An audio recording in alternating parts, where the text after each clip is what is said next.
Okay, this is going to be video 15. Video 15. Number 13 was the first part of Brown Haired Maiden as found in the College of Piping Green Book. Video 14 got away from that and we went over a little exercise you can use for just about any grace note for getting it down, called a pyramid exercise that I learned from Ken Eller, the captain. Video 15, we are now on lesson number 7 from the College of Piping Green Book. This is the second, what they're calling the second measure, I call it the second part of Brown Haired Maiden. This will be a good opportunity to call your attention to a couple of mechanisms that make these tunes easier to memorize. You don't have to memorize them, first bar, second bar, third bar, all the way straight through. One good thing about them is there tends to be a lot of repetition. In the Brown Haired Maiden second part, the first two measures will go something like this.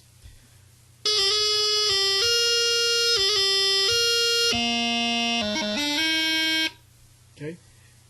If you'll notice the first and second measure of the first line, first and second measure of the second line, looking at it real close, first, second measure of the third line are all the same. So if you can play the first and second measure with the pickup note of the first line, you've already got the next two lines, the same part of it again. And I'm sure if we looked at it closely, we've got the third and fourth measure of the second line and the fourth line. You'll also notice on this one that the previous one, Scots Will Hay, first and second part, and the first part of Brown Haired Maiden, you had two lines with repeats. In one case you had the repeat with the first and second ending. In this one, instead of having a repeat, we've got four lines. It usually just depends on whoever wrote it out. If there's enough difference from one line to another, or from one part or phrase to another, they may write it out in all four lines with no repeats. However, if there's enough repetition, like there is in the other tunes, then doing it with repeats in the first and second ending can conserve space on the page. It also tends to make it a little bit easier to memorize as well. But anyway, here is going through the second half of the Brown Haired Maiden, just to get it in your head.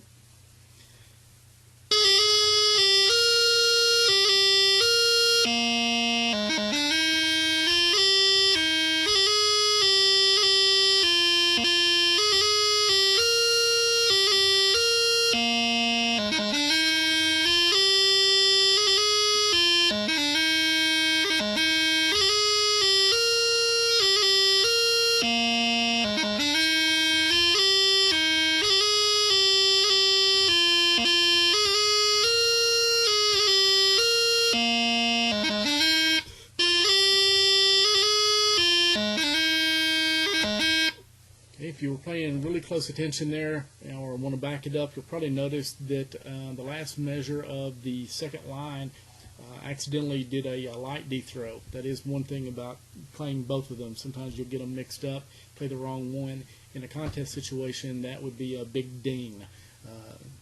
At least within a tune, pick one and play the same version of it all the way through. You can use the light D throw in P-Rock and the heavy and light music, or the heavy in one march and the light in another march. Just make it consistent within the same march.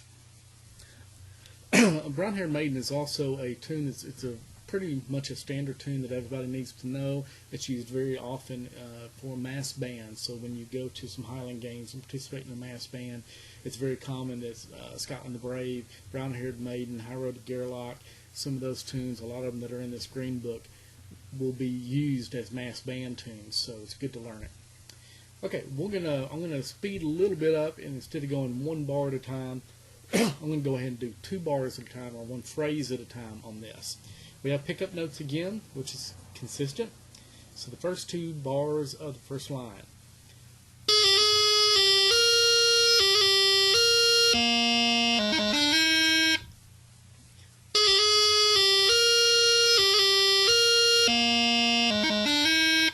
Okay, the E and at the end of that second measure is going, or the second bar is going to be a pickup note for the next phrase. Next phrase will start with that E.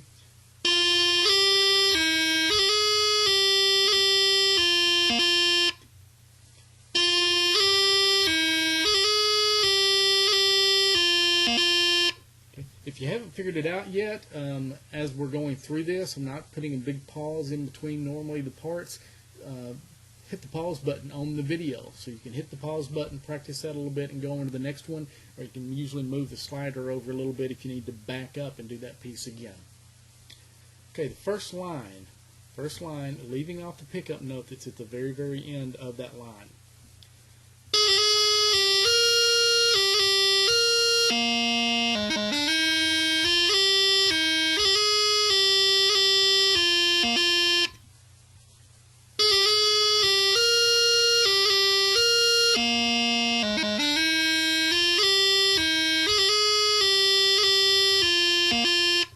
Okay. Several times I've played on other parts, I've played a heavy D throw and they came back and played it as a light D throw. I want to introduce something a little bit different on this one. If you play the light D throw, play along with me and see if you can time your light D throw in such a way that we hit the first, you hit your low G and I hit what will be the first low G of the heavy D throw together, and then we hit the C at the same time. So you've got the heavy D throw with so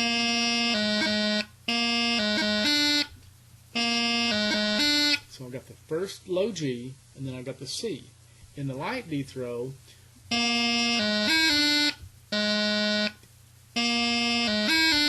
so see if you can get your G and your C with mine. That way, if you're in a band where some play one, some play the other, as long as that first G and the C hit at the same time, the fact that some people are playing a heavy D throw and they have the G grace note back to a second low G won't make as much difference. You'll still kind of hear it a little bit, but at least the timing of the D throw, where you go from the melody note and then everybody ends on the D at the same time, will work. You can at least get by with it that way. First line again.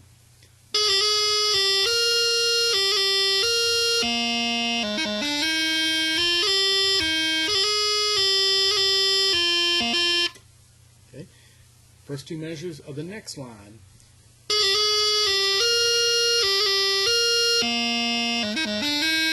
Same as what it was the line above.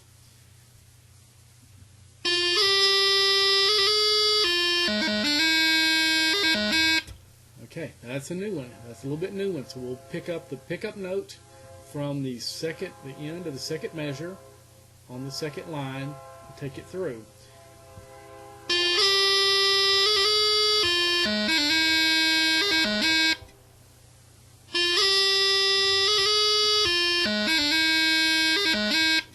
Okay, so the first two lines.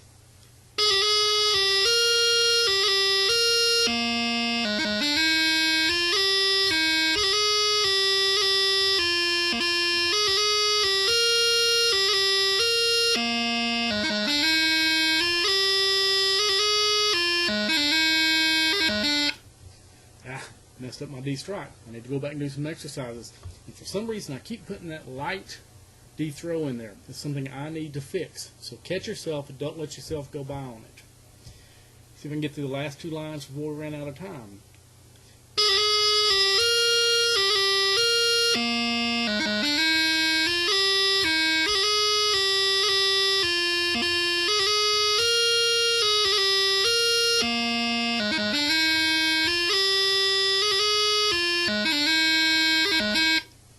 Keep singing to doing the light D throws in front of that hit.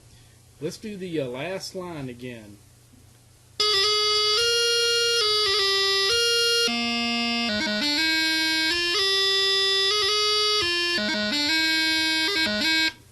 Okay?